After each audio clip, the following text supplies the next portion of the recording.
welcome to the Citrus Podcast Show, your fresh squeeze of music, art, and culture. As always, I'm your host, Ky Richy. We have very special guests today. I'm so excited to have you guys here. We have Blimes and the Bando. Hey, Citrus Pod. We are in the building. Thank you for having us. No problem. Welcome. You guys are on tour right now. I want to hear a little bit about, the upcoming shows you got going on. And tonight you're in Sacramento performing? Yeah. Okay. We are. Yep. Cafe Colonial tonight. I've never played there, but it looks cool. Looks like a cool venue. I'm from the Bay Area, so it's really nice to be home. Really nice to spend some time in Sac and get up here early to see the scenery and kick it with you guys. Yeah. We got 4 little dates on this tiny little mini tour, and we're just getting our feet wet. We're just getting out here. This is our first tour as a band. I've had international tours and national tours and been lucky enough to open up for acts much bigger than I and played for all different size crowds. And this is our first time together as a group getting out and just hitting the pavement. We were like, you know what? We don't need a giant tour to start this off. Like, We need a tiny tour. We need just need a little bit. Come on. I brought some friends with me, so You want to introduce them? Yeah, I'm Blimes, and I'm Elijah Gray. I'm May. We also got Benny Grape in the building. Who's over there? He's just staring at us. Just a little bit. And what do you guys play in the band? I produce a lot of the stuff with everyone else, and I play guitar. Okay. I play bass, and there's no. That's really it. Okay. I play bass, and I'm everyone's favorite. True. It's true. Yeah. Facts. And sing backup vocals. I also do that. I forgot about that. That is one of the, yeah. Resident Sass Master. Thank you. You're welcome. Do you have a bass face? Do I have a bass face? It kind of looks like. I mean, it's my face. Okay. And then we got Benny Grape who's on the keys and sax, and I guess when he sits down, he can introduce it, do a little intro. He'll explain. Yeah.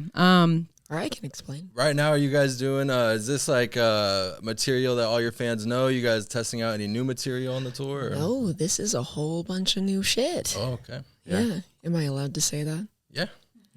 I can cuss Yeah. on the podcast.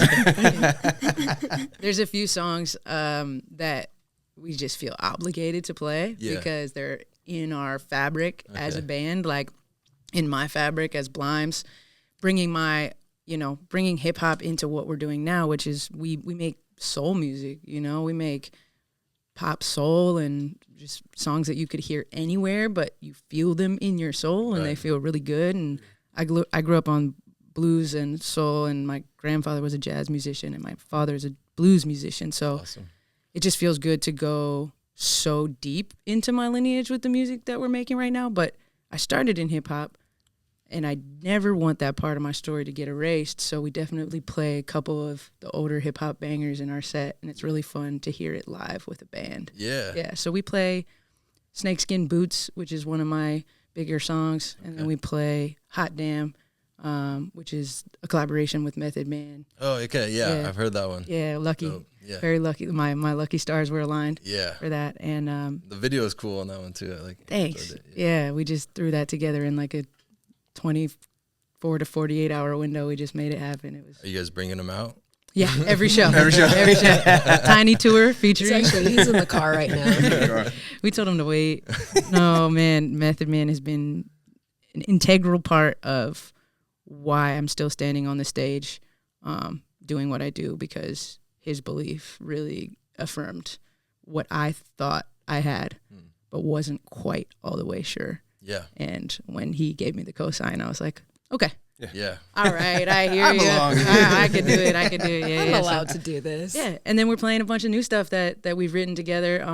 The pop soul stuff, stuff that people have never heard, which is a little interesting to be playing music for people that they've never heard before, because you get some looks of concentration, which can be confused with puzzlement, which you have to be careful not to let it affect your energy when you're on stage. But you win them over. Absolutely. Every time. Yeah, people are having a good time. And it's a new dimension for you, like more vocal, melodic driven. Like I think a lot of people that know Blimes on the stage, they know bars. Right. And this is kind of an exploration into her wonderful voice. And so thank you. You're welcome. You're welcome. Thanks you for having a very nice voice. But yeah, so but we don't want to completely abandon who Blimes is, if that makes sense. So it's like melodic stuff, pop a little bit more down the center, but like the unique piece is like she can still bust on anybody. Right. Thank you. It adds like a whole different dynamic with the band, you know, so that's awesome. For the listeners at home who aren't familiar with your music, do you want to give us... Hi, guys. I'm Blimes. Nice to meet you. Just give us a little bit about how you got into it, how you started, Sure. and then now with the Bando, how that all became to be. Yeah. So my father is a blues musician professionally. That's what he does full time. And so growing up, literally from birth, being in my mom's stomach at the shows and behind a drum set when I was a baby, there's like pictures, from being a kid. My dad was in a soul band called the Dynatones in the Bay Area. There was a song that they had, and the drummer would sing it, and he would say, "I'm the big bad boss with the real hot sauce."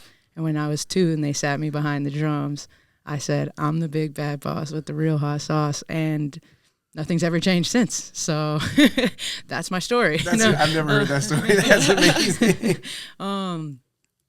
Yeah, grew up in San Francisco, thank God, because San Francisco allowed me to live out loud and be the person that I was authentically from a young age.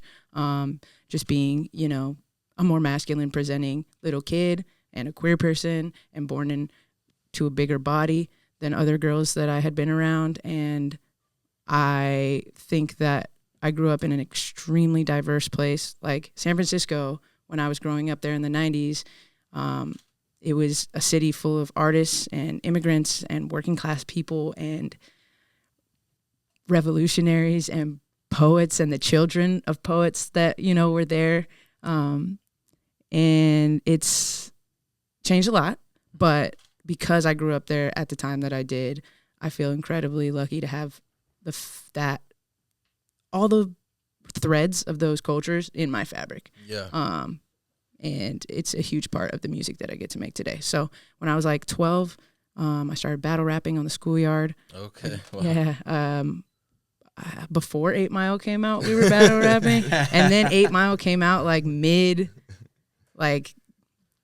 journey. And I was like, oh, snap. This is like huge. Yeah. But I think what that did for me is that it really gave me courage. Yeah. Because I wouldn't say that I had confidence, but it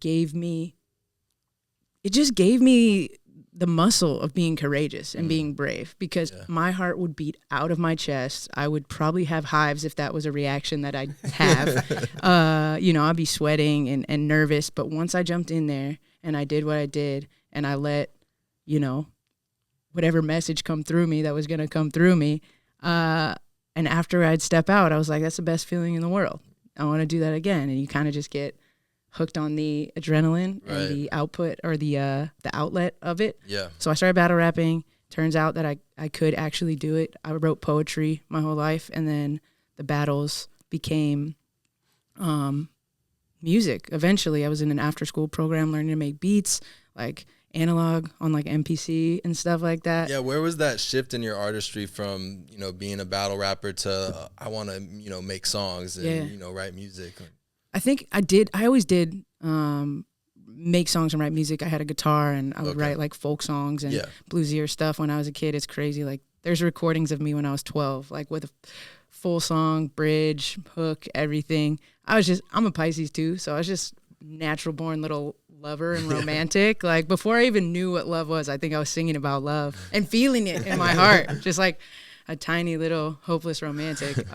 So there's like songs that I've written when I was like 12, but battle rap was a different vehicle, and it really, it just gave me my skin. It gave me thick skin, and it gave me courage. And then when I went back to the music in high school, I started recording hip hop music with my friends and after school, in an after school program, and with my homies, like in their basements and stuff. And I got addicted to recording. Yeah. And when I met Meth later on, the rapper. Yeah. My story has taken some dark turns, but not that one, thankfully. And I pretty much just did music for a while, and then in college somebody encouraged me to start battle rapping again, and I was like, why would I do that? And then I was like, oh yeah, it's exhilarating and fun. And he filmed it in my living room and he put it on the internet, and I had no idea there's a giant battle rap community of people that watch hip hop, and there's like message boards or hip hop battles. So there's like message boards, and it's crazy. So I watched my music on MySpace go from like 25 plays to like a measly 4,000, right? But it was so big to me at the time, just from doing one battle rap. So I was like, oh, this is a vehicle. Like, this is how I can get out there and people can know who I am and my name. And I also love it. You get to put on a hat and, show up to work as kind of a different character for a bit, So that really cemented my place in battle rap because there wasn't girls doing it at the time on the mainstream platforms.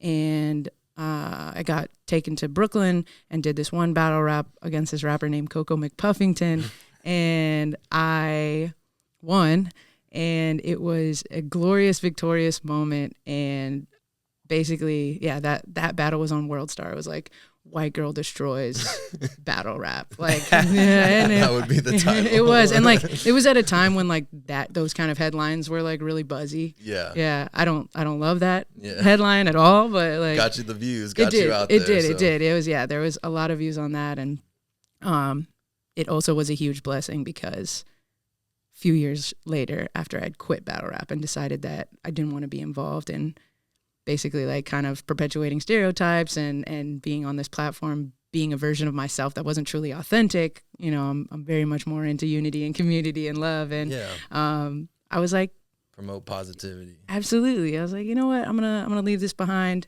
just focus on music. And I was having a really hard time getting my footing in music. And I got an email saying, hey, Method Man is a big fan of your battles. We're putting together this TV show called Drop the Mic, and he would love it if you could come join us and work on the show. No way. So he was a fan of you. He came to you. He did. That's and it was got to be a crazy feeling. Same feeling, especially at a time when I didn't think I could keep going. Like I was hitting a wall. I was really, really depressed.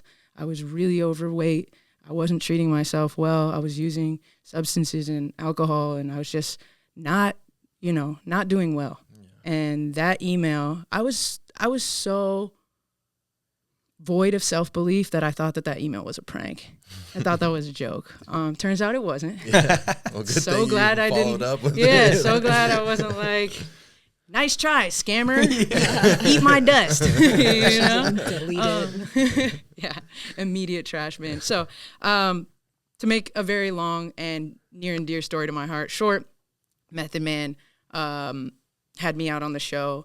And the moment I saw him, he sang one of my songs to me, and he was like, look, word is bond, shorty, you make good music. And not every battle rapper makes good music, so I need you to follow through with that. Yeah. And if you ever need anything from me, if you need a feature, if you want me to carry some equipment, you want me to help you sell merch at a show, I got you. And I was like, the METHOD man? This is crazy. I still don't believe it sometimes, but he followed through. I sent him 2 records. 2 days later, I got in the studio immediately, sent him 2 records. 2 days later, 3 weeks later, he sent me a verse, and the rest is history. He showed up. I wanted to ask you, actually, did you guys come up, like the hook on that, you guys kind of share the hook together? Was that something you had planned, or did you send the vocals with the open spot, for him to? Yeah, I did send him the vocals with the open spot. I think I always hope that if I'm doing a feature that they would want to be on the hook as well. Gotcha. I think that it really ties the whole song together, right, to be as inclusive with your feature as possible. So I left that spot open for him to fill in, and he repeated the hook. And he did great. Nothing was planned. Yeah. It was better than I could have ever imagined. He didn't phone it in. He fucking spit bars on that. And he shouted out San Francisco. He said, from the Farasano to the Golden Gates. And I was like, my job here is done. I can now quit hip hop. No, never. I'll never. Even if we're only making soul music, I'll be dropping little secret projects with another alias or something, Yeah. So that's my story in music. Well, what's your guys' story? How did you guys all meet and got the band together? Well, Blimes and I have known each other for some time. I worked on solo records for her, and then some records for Blimes and Gab, and then we had the same management at the same time. Oh, sorry. And then I think, was it like around pandemic times that we both were just kind of Floating. Floating. And like, what do we do with our do? hands? Yeah. And so we would just get together in my studio, like we were saying earlier, and just let it all out, dude. Whatever, paint at the wall. If it stuck, it stuck. It was, it was a great time. It was like a healing time. And then we kept just kind of hammering on that. And then what happened? It was like, hey, do you want to play guitar at a show? Yeah. And I was like, yeah, sure. I'd never played guitar. I've never played live guitar before. So I'm like, all right, yeah, I'll give that a go. He was always noodling every time we were in the studio, and I'm like, just record me, bro. Yeah. No, I'm just kidding. He was always noodling. Or you're just recording while he's noodling. Sample that after. Put it in. Yeah, exactly. But so we did it, and wait, but you're burying the lead here. What's the lead? You taught yourself to play guitar in the pandemic. Oh yeah, during the pandemic. Okay. Yeah, He so it taught was like- himself. Yeah, I was like 4 years ago.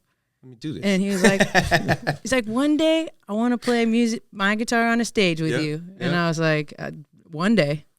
Yeah. How about October 7th, 2022? Damn, that's crazy. Thop Fest. Set the date. Dude, I was so nervous, bro. Yeah. I almost faked like a stomach sickness. And I was like, because we were playing the tracks at the time. So like, if I wasn't there, nobody may have noticed. So I was like, oh, maybe I'll just give myself an out. But it wound up going great. And then what happened? We got off It was stage? an accidental band. Yeah. It was like accidental band. just Blimes was Yeah. on the bill. And we brought Elijah. And we brought May. And we brought Beirut. Wait, you were there, right?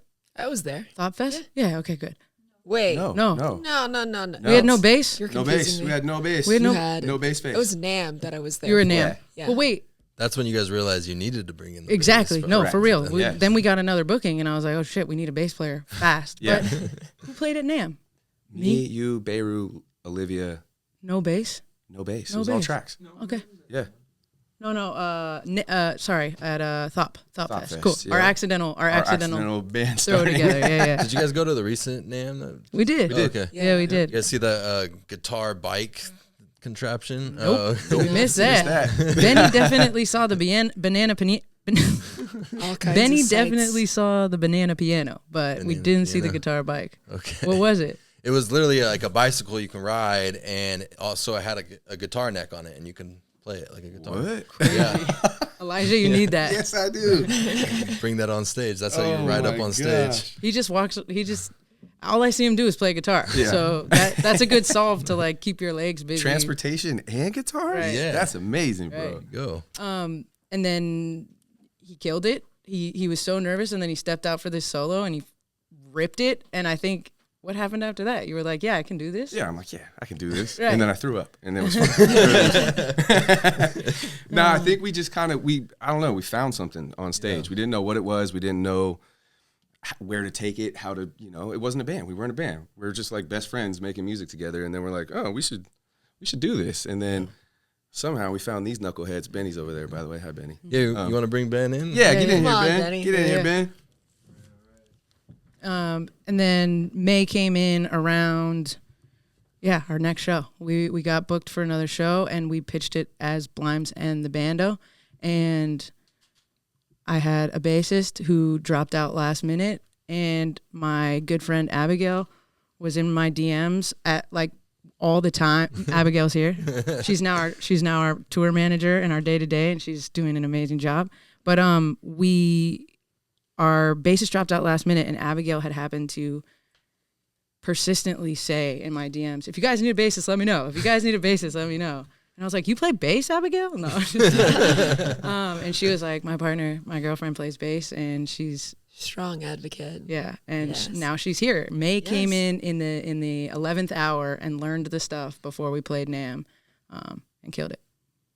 Thank you. How'd that go for you guys, just doing the NAMM Oh, show? honestly, like, I can't believe I'm admitting this shit now, but, like, I was like, this is a lot of stuff that I have to learn. Fuck, you guys. And so I came in, and then I acted like I had been, like, playing that shit, like, my entire life. Yeah. But I was, like, screaming inside, like, in my head, like, the entire time, and I was like, I hope it's good enough for them. It was... Surprisingly, You did no, great. I did okay. I did okay. And they asked me to come back. And so like now I'm still playing bass with them. Yeah. Ever since then. Shredding. I think you did great then. I did. I must have done okay. Shredding the buttery bass. Shredding the butter. You should see when May gets into it. Like, it's the best. When the head bob happens, you're like, May is locked in. I'm excited to see it after this. Yeah, it's pretty fun. Ben, you produce too? I produce, but in the band I play keys and sax mostly. Yeah. Elijah will send me a lot of ideas, and I'll add keys and sax to them, send them back, and we'll flesh them out. Dope. How'd you get in the band, Benny? So I met Blimes at a big music convention at the LA Film School in August of 2023. And as she would say, we just became fast friends. And we kept running into each other that day, stayed in touch on Instagram, saw that they were playing the NAMM show early 2024. So I pulled up and I was in the audience for that. Yeah. So what I was going to say, man, is I couldn't tell at all that you were freaking out internally about it. You guys were rocking that. Where they pulled you out of the audience? No. I was just watching. Does anyone play saxophone in here? Pretty much. That's honestly almost how it went down. Yeah, for real. But I went and caught their performance that day. Yeah. Hung out with them throughout the day. It was the last day of NAMM, and then they had another show in LA, I believe, like right around a year ago. It was March of last year. Pulled up with a couple friends to that, and then after the show, they were like, "Yo, like, when are you gonna come play keys with us?" And I was like, "I'd love to." So we had a rehearsal shortly after that. And Ben didn't know it was an audition. I didn't. I was like, "Come jam, pulling up the jam. Come jam with us, Ben." Yeah, less pressure. So and what's funny, you weren't even there for that. I think you were under the weather or something. So it was the rest of the crew, and just had a great first jam with them. Everything just felt so like natural and comfortable. I was like, "Does Benny pass the vibe check, guys?" Absolutely passed. I checked in. Let's do a vote. I was just so quick. Votes Benny? So immediate. You know. It was very welcoming, very very warm. So I was like, "Benny, do you want to be in the band?" And I was Benny like, was like, "Hell yeah, I do want to be in the band." He's been here ever since. It was Killing one of the best things that's ever happened to me. It was really cool, really really cool. Awesome. What do you guys got coming up? Projects, music, on tour? You got merch and stuff? Like what? Yeah, we got all of it. Okay. There's a lot that's we're doing it. recorded. That's just like doesn't have a plan for release yet. But the reason that it doesn't have a plan for release is because we are currently looking for partners for either distribution or marketing or all of the above. And that's for the music itself? Yeah. Okay. So the music is too good to just drop. Gotcha. We need the resources. This music, I've made music my whole life. Yeah. I've listened to music my whole life. I've been around music my whole life, and this is the best music I've ever made. Shouts out to Elijah. Thank you for your production, your guiding hand, the safe space that you create in the studio. He's been going crazy with it. Yeah, his production is nasty. He does nasty work. So I'm like, this deserves more than I personally, as Blimes the Banco, have to give right now. So we're looking for partners so that we can drop these amazing records. Are these like labels? Is it you? Is it you? It could be a label. Okay. It could be a brand. A brand. It could be an angel investor. Okay. It could be a purveyor of the arts. We're just looking for people that want to build with us and believe in it as much as we do, because we really do believe in it, and we're going to work our asses off to make that known. And if the resources come to us, which lately they have been, because we're getting placements on records that aren't even out yet, and it's starting to flow a little bit better, then we're good. Then we don't need anybody else. But can you guys talk about that? You got placements on that new movie that just came out? Or yeah. Are you allowed to talk about that? Yeah, of course. Okay. Yeah. Elijah and I, with the help of my friend Gifted Gab, who I was in a group with her called Blimes and Gab. She's an amazing rapper.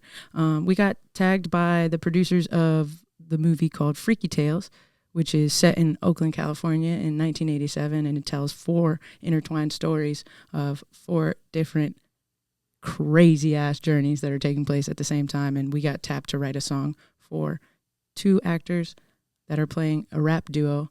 They're played by Normani and Dominique Thorne, and they portray Danger Zone, which is a real duo from 1987 who battled Too Short, and they're on a Too Short song called Fight the Feeling. They wanted us to write a song for them for the end of the movie, for the closing sequence, kind of a fantasy sequence. So if you go see Freaky Tales, that's something Elijah and I wrote with Gifted Gab. And we also just got a placement for our new song that's not out yet, which we might play for you guys today, called Pineapple Sunshine. And that's going to be in a movie called The Queen's Jewels. So we'll release that in conjunction with the movie. And it's like a ocean adventure movie. So the song fits right in, and we're honored to be a part of it. Awesome. That's so cool. Yeah. Very excited. Shouts out to our friends, Josh and Linda. Thank you for having us on that. And shouts out to Macro and the whole team at Freaky Tales. We can't thank you enough for that opportunity. Do you want to give a brief, like how this song you guys are going to perform tonight kind of came together? Yeah, absolutely. We're going to play So Ky tonight. And it's the only record as a band that we have out. So the actual page on Spotify or Apple Music, wherever you look it up, would be Blimes and the Bando. And yeah, it's called So Ky, and we wrote it like right at the tail end of the pandemic when everybody was kind of just about to crack. And the song is about right when you've reached your limits, and you have to absolutely focus and concentrate on telling yourself that it's going to be okay. Otherwise, it really isn't going to be okay. So that's what that song's about. It's okay. So Ky. So Yeah. okay. S. Oh, like it's okay. Exactly. Got you. Yeah. Got you. You'll hear it. You'll start vibing with it. It's S'*OKAY. So Ky. Right here. So Elijah and I wrote that together, and then when the band formed, we wrote it before the band formed, but when the band came together, we were like, you want to play on this? You want to play on this? You want to play on this? And made it funky ass bass line. And then we got some sax from my boy Benny, and That sax is so good. yeah, sexy. We got some sexy sax from Benny on there. It was fun. It was really fun watching where it started versus what it turned into after Yeah. we were able to Thanks. add on to it. Yeah.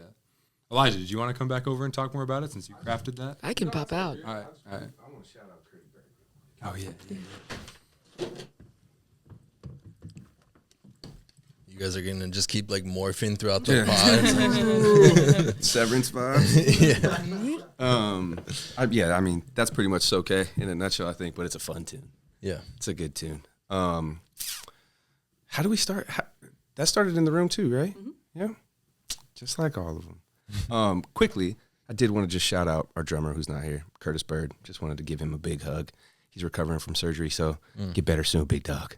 We miss you. We love you, Curtis. We miss you. We love you. And Curtis came on for the NAMM show and stuck like glue. Yep. Yeah. We're like, yeah, you're in. Yeah. You want the job? You got it. Yeah. And he's been on tour with Elijah before. Elijah was in a group before this and has had a lot of success in the industry. So they're seasoned. They're vets. They know what they're doing. They got it on lock. Yeah. Elijah's also our musical director, so he wears so many fucking hats for this group. It's Primarily a beanie. Are you going to switch it out for the performance? No, it's going to stay. It might be a different color, but it's going to be a beanie. The amount of time he spends engineering our performance tracks. Like, we had to redo every performance track for this tour because we don't have our drummer. So he had to go and program drums for every single song that we're playing on this tour.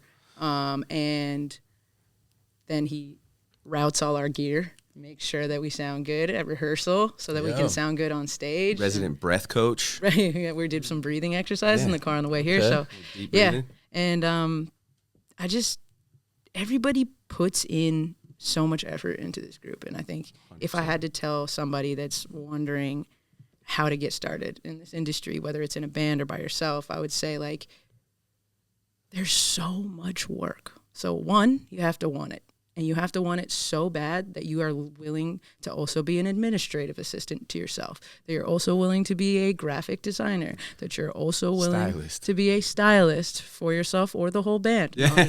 These guys are great. They dress great. Benny, you look great. Hair and makeup. Yeah. Funny. Yeah.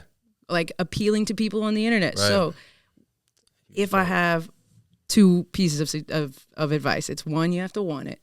Two, you have to work for it so hard that your knees might give out. But once you do get that taste of what it's like to actually have the flow of it working and being successful, you feel unstoppable. Like you could do anything in the world. So just hold out, be persistent, work so hard, have results, not reasons, and want it. Yeah. Never stop wanting it.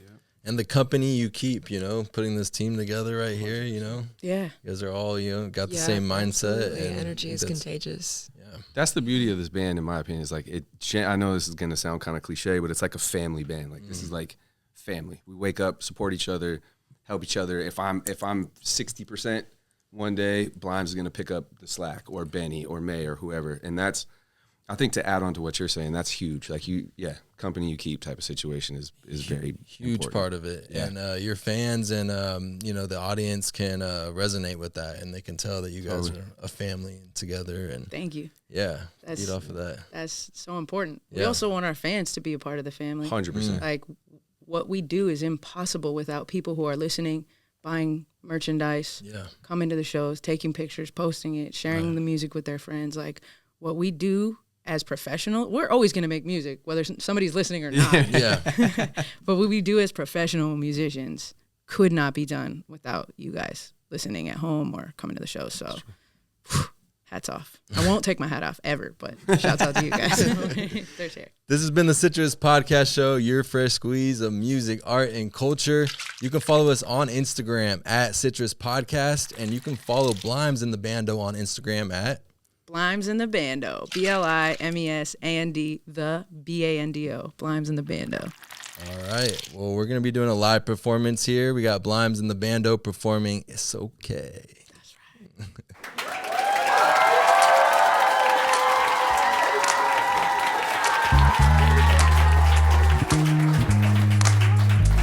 I'm Blimes. This is the Bando. And this is okay.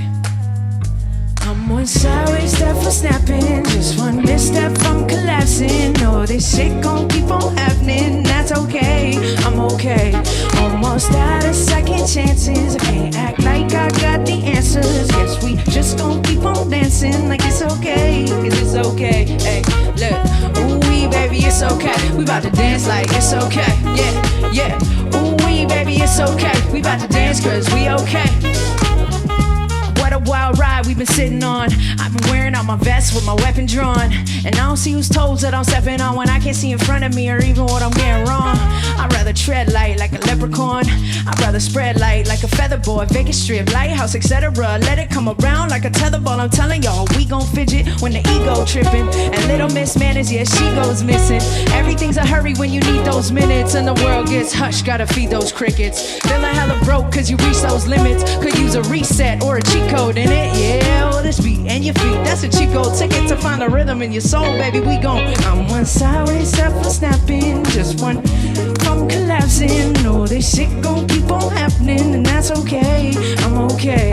Always out of second chances, I can't act like I got the answers. Guess we just gon' keep on dancing like it's okay, cause it's okay. Everybody say, ooh wee baby, it's okay. We bout to dance like it's okay. I can't hear you. Ooh wee baby, it's okay. We bout to dance like it's okay.